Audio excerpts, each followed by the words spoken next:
All right, welcome back to Godot here. So last class we had a look at adding in a grid map so that we were able to kind of paint and create a maze or um, castle or three dimensions, whatever you want. Here I've just quickly made a little bit of a maze to be able to navigate my ball through. I've got to figure out a goal spot. I think I put it over here, but I've got a starting spot here, and here's how my game looks at the moment.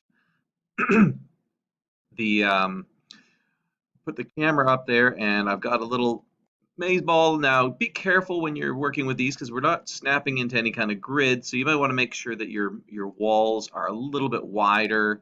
I've got these silly things out in there we can get rid of a little bit later, but I've got a little bit of space, passageways and doors. Be careful with that because you want to be able to make sure that you can go through them. So I've got a couple problems here. The first is this idea was I was wanting to make a three-dimensional maze. So we'll have a look at being able to go up and maybe make some higher walls and make some areas where you could jump into. So we're going to need some gravity to affect it. And also you'll notice that my camera is not fully capturing the whole maze here. And if it was, it wouldn't be much of a maze, to be perfectly honest, because I could very quickly and easily see my way through it, which may be something you would like to do.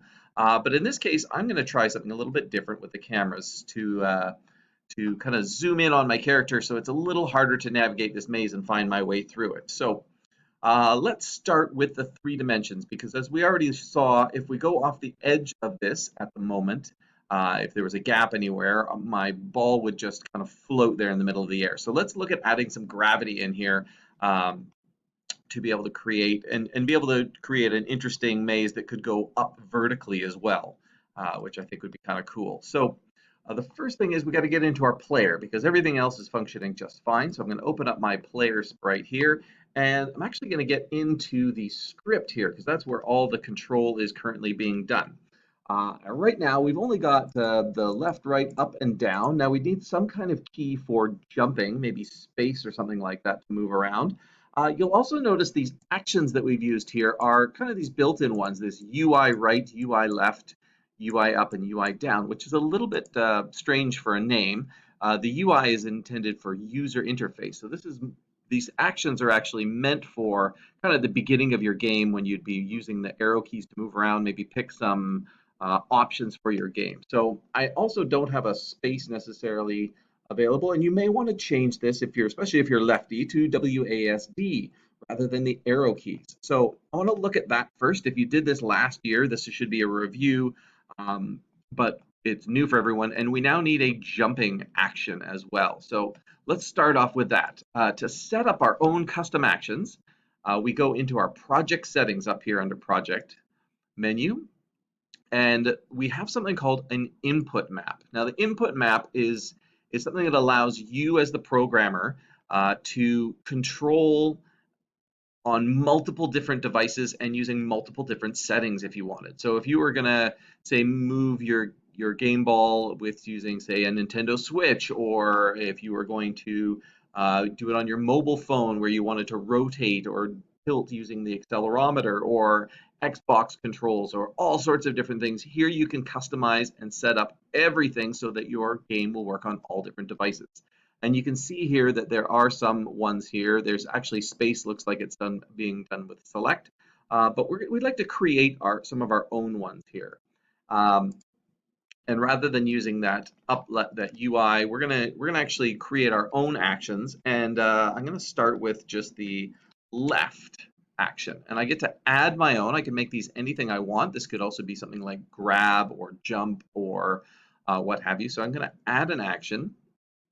And here now I've got my left, and I get to choose which keys are going to trigger that left event. And to do that, we hit this little plus here.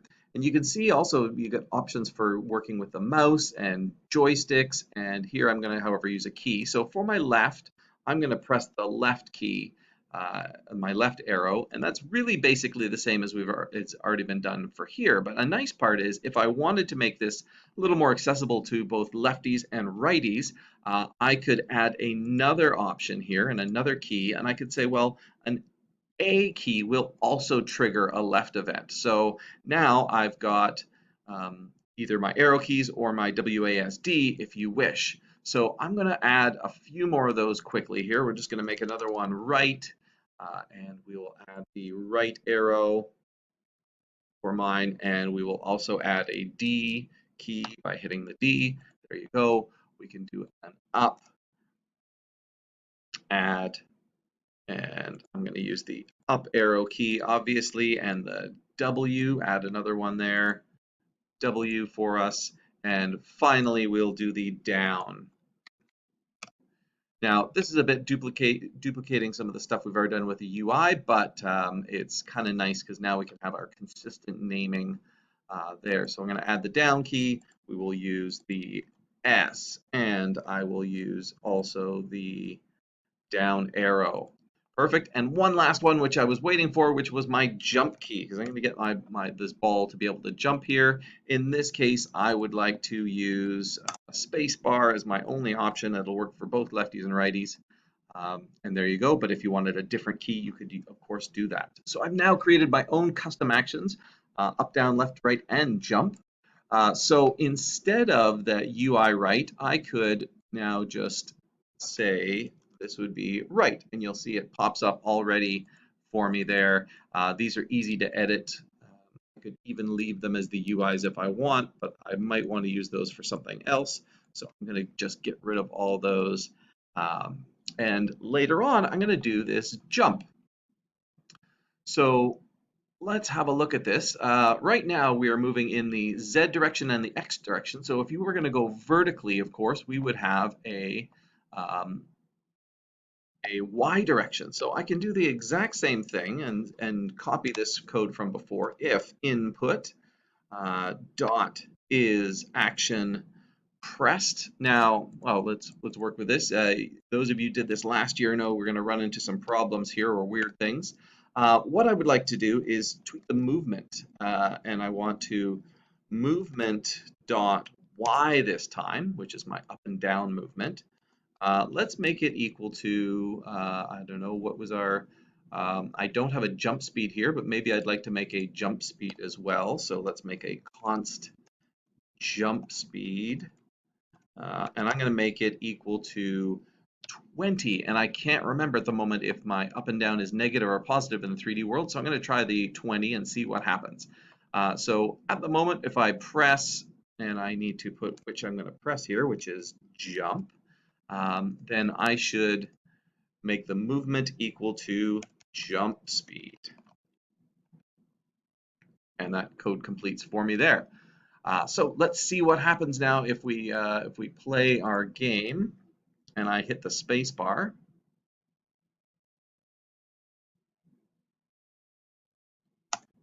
And yeah, that is the right direction. And you see we just rocketed up to the sky there. And I keep going because, of course, I haven't told it to do anything else. So the movement.y jump speed is just jumping up there, and now it's continuing to float up, up, up until the end of time. So we have now a jumping. Well, we need something that's going to bring us back down, and that's something like gravity. So again, I may want to throw another constant here because gravity could pull us down really quickly or very slowly. So I'm going to make a gravity. And if the jump speed is a positive value, then obviously gravity is going to be a negative value. And I'm going to try and say gravity is going to be a fairly small number here. Let's try -2 and see how this works. Again, the nice part is that this is going to be easily changeable later on. So the idea is the jump fires us up, gravity is going to pull us back down. Of course, gravity is not working at all at the moment. So I can just throw that in here and essentially at the beginning here, I'm going to always move down. The ball is going to always want to be pulled down to the ground. So I'm just going to say movement dot y equals, and let's say that it would be gravity. Now, you may notice we're going to get a bit of a conflict here.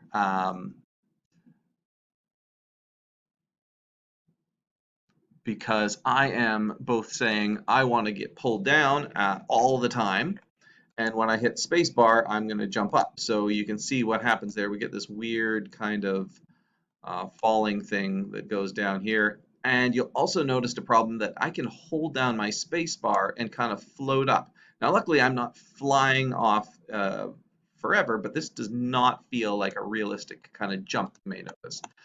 And I shouldn't obviously be able to do that. So we're going to solve this problem a couple different ways. First of all, the jump seemed to work fine, but the gravity is not very natural. And that's because gravity doesn't pull you down at a constant rate. It just doesn't keep pulling down.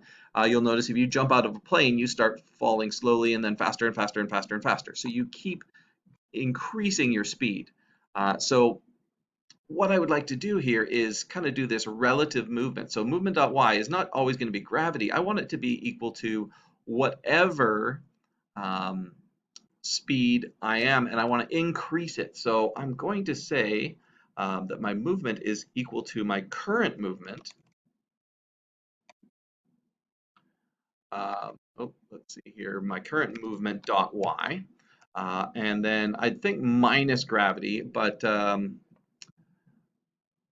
yeah, in fact, let's switch that around there. So I'm going to make gravity positive, and I'm going to subtract the gravity from my movement. And what you've got here then is when I hit that jump, I'm going to get that blast of speed at 20, but then my movement every step of the way is going to keep pulling me down. It's going to get faster and faster and faster as we go along here. So let's have a look at that in my level 1. So I am going to, all right, so I get my jump here, and oh, there you go. Now you see we get a much more realistic kind of falling. And to get exactly what you want, you're going to have to play with those numbers to get the look here. For instance, if I hit my jump, I don't get a very good burst of speed there. And notice we still run into the problem that I can hold this down. But you can see here we can create some very cool looking type things. And the gravity is pulling me down there. And oh, notice we fall off really quickly for a second. So we'll fix that in a minute too. But now I've got this kind of cool ability to jump around in my maze. Obviously, I can fly. The walls are useless now, but we've got some other things that we can play with to fix all of these issues. So let's first of all solve this flying problem, which again, if you did the 2D world before with me, you know we ran into that same problem. But if you're new, we gotta fix this problem. And the idea here, the problem is that I can hold down my spacebar and keep on flying. So that can be fixed with a very easy little look here is action pressed. And we have another option there. That means basically as long as I'm holding down a key, this thing is going to happen. We also have a option of action just pressed. There we can see thumbs up on the code completion there. Oh, and let me delete the wrong part there. So this means that it only happens once. I have to let go of the key and then hit it again for this to work. So if we play that, you'll see we get a much more realistic looking movement around. And there you go. You can see, yes, we are able to jump. Now I can still jump around here by continuing to press. So we're going to have to solve that issue as well. And those of you who did the 2D know we encountered really similar problems with the 2D world here, but I'm starting to get a little more realistic. Now, one thing you're going to want to play with later on with that gravity and the jump speed is that if you're wanting to be able to, in a single jump up, we're going to have to give our jump a little bit more oomph, if you will. So that's why I'm gonna make my jump speed, let's say 40, give that a try. You also don't want to be able to clear the walls if you're going to have a double high wall. So next fix here is why can I jump in the middle of the air? Well, it's anytime I've pressed this, it's going to give me my jump speed. So those of you doing the 2D know that we also had another option. I want to be able to jump as long as I'm pressing this, but I also have to be on the floor or on the ground. And there's two fixes to this. The first one is we say and, so we've got two different conditions. The first condition is we've pressed this. The other one is that we're on the floor, and Godot Lovely gives us a is on floor option here, which indicates that I have to be touching the floor and I have to be pressing this in order to work. Of course, you may remember going way, way back that this no longer works either.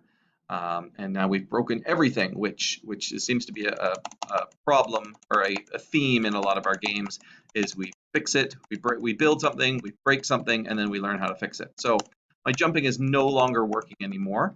And the reason is that because in a 3D world, anything could be the floor. The floor could be upside down. We could be on a sphere. We need to let Godot know where the floor is. And this is actually done in our move and slide. There's an optional parameter here. We can send this. We send that move and slide movement, but we can also say, I need to know that up is the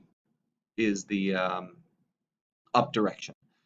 So that lets me know that the floor is down. So in here we put a comma and we add a vector 3 period up.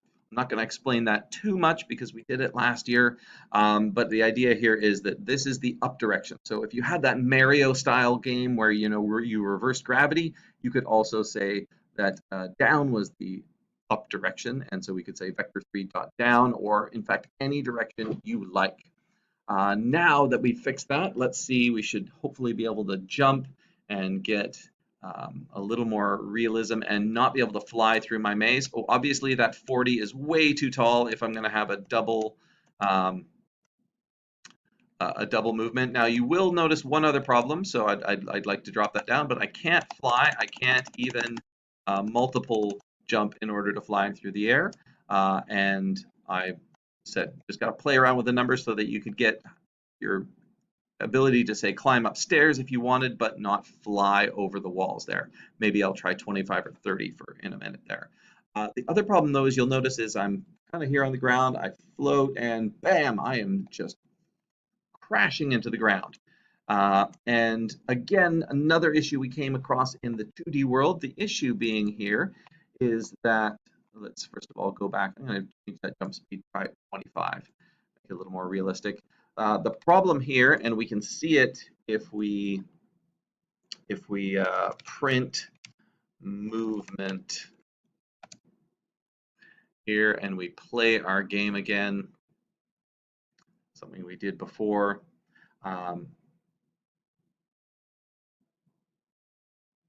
You can see right down here in our output on our window, you can actually just use some of those Python-like features to do a bit of debugging. You can see that that middle Y value is just increasing and increasing like crazy. Let's see, oh, that's a better height, I'd say. That just gets me on top of that and wouldn't let me clear a double wall if I want.